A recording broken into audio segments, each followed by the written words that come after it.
Good evening, viewers, and welcome to tonight's regional news. We begin in Haiti.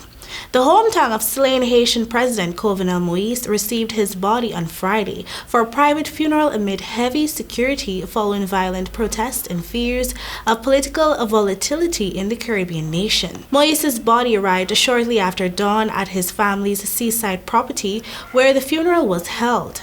6 officials carried the brown casket up a stage where they saluted it and stood before it in silence for several minutes before draping a large red and blue Haitian flag over it. Before the funeral began, a man wrapped himself in a large Haitian flag and approached the casket crying out, I quote, "We need to fight and get justice for Jovenel," end of quote.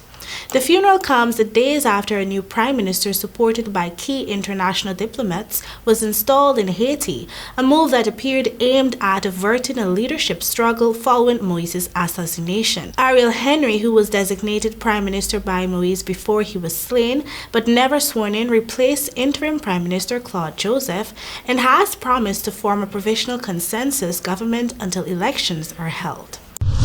In Barbados, some visitors to Barbados have been presenting bogus vaccination certificates and COVID-19 test results to avoid quarantine, Minister of Health and Wellness Colonel Jeffrey Bostic has revealed.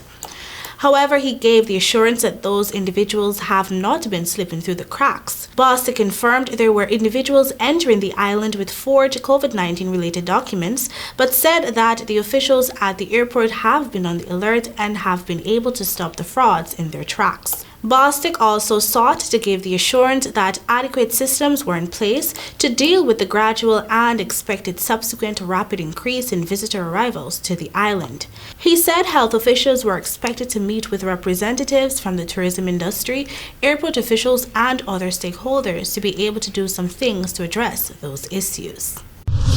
Now for news from Cuba. The U.S. government has imposed sanctions on Cuban officials who they claim committed human rights abuses during a crackdown on protests early in July. The move by President Joe Biden's administration comes amid pressure from Cuban Americans and politicians to respond to the anti-regime protest. The July 11 protest was Cuba's largest in decades. Hundreds were arrested and at least one protester was killed. Cuba has blamed the U.S. and its economic sanctions for the protests and Cuba's wider problems. The U.S. has said it supports the Cuban people asserting their rights. The sanctions announced on Thursday target Defense Minister General Alvaro Lopez Mera and the Interior Ministry's Special Forces Unit, blocking all U.S. assets and transactions with Americans. White House officials say Mr. Biden may increase the number of staff at the Havana embassy in an effort to support the Cuban people. Earlier this week, the White House also formed a group to discuss ways for Cubans living abroad to send money home in a way that avoids government-controlled banks. And finally, on the international scene, at least 33 people have died and 8 remain missing in central China as authorities ramp up rescue and recovery efforts following devastating floods that submerged entire neighborhoods, trapped passengers in subway cars, caused landslides, and overwhelmed dams and rivers. Torrential rains have battered Henan province since last weekend, displacing hundreds of thousands of people and causing about $190 million of economic damage, Henan authorities said Thursday. The severity of the flooding was captured by numerous videos shared on Chinese social media, which showed people and cars swept away in surging torrents.